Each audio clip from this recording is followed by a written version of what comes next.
Di luar kisah-kisah drama Perang Dingin, Amerika Serikat dan Uni Soviet sebenarnya kompak melakukan operasi militer gabungan.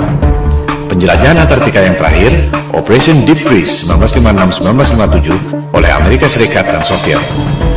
Tak lama kemudian, di tahun 1957 itu juga, Soviet meluncurkan satelit pertama di dunia, yakni Sputnik.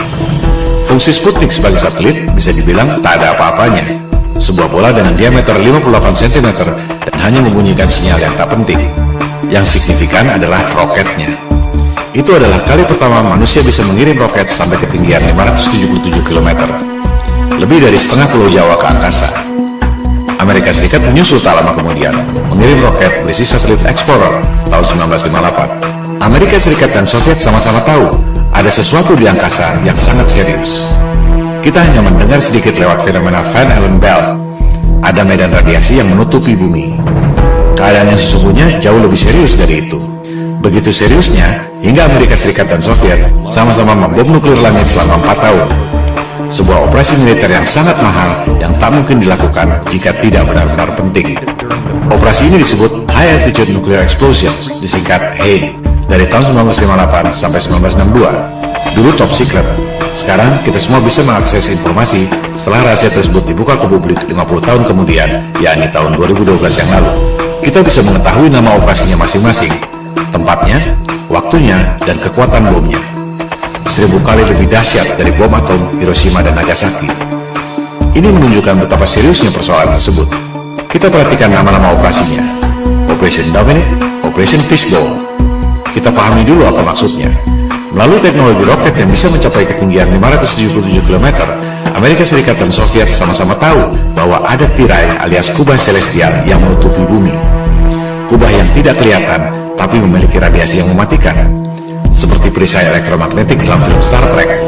Bahkan disebut impenetrable, tak dapat dilewati. Sungguh mengherankan, orang sampai sekarang masih percaya bisa pergi ke angkasa luar, padahal jelas-jelas disebut ada perisai alami yang tak dapat ditembus.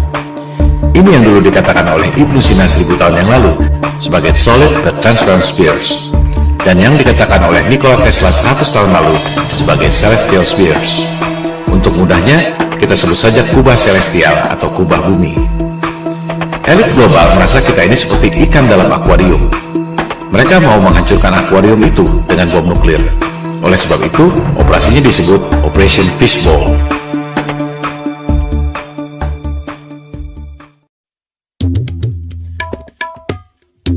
Elit global dan Freemason adalah titisan doktrinal dari Raja Nimrod yang membangun Menara Babel untuk menantang Tuhan yang menciptakan banjir Nabi Nuh.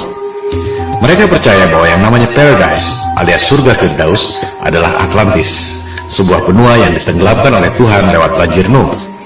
Itu sebabnya Nimrod membangun Menara Babel yang menjulang tinggi ke langit. Anda bisa mempelajari sendiri soal Menara Babel ini pada Alkitab Taurat.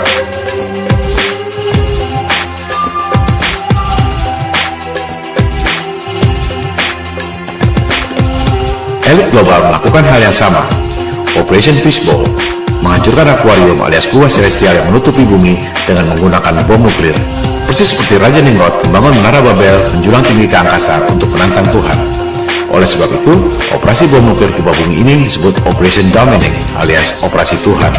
Menghancurkan akuarium kubah bumi alias Operation Fishbowl, mereka menggunakan bom nuklir yang dinamakan Thor, palu godam dewa pagan untuk memukul kubah bumi buatan Tuhan. Terakhir beredar rekaman video Operation Fishbowl tahun 1962 yang sudah boleh diakses publik setelah kadaluarsa 50 tahun. Mari kita saksikan. Anda tak akan pernah melihat hal seperti ini lagi dalam hidup Anda.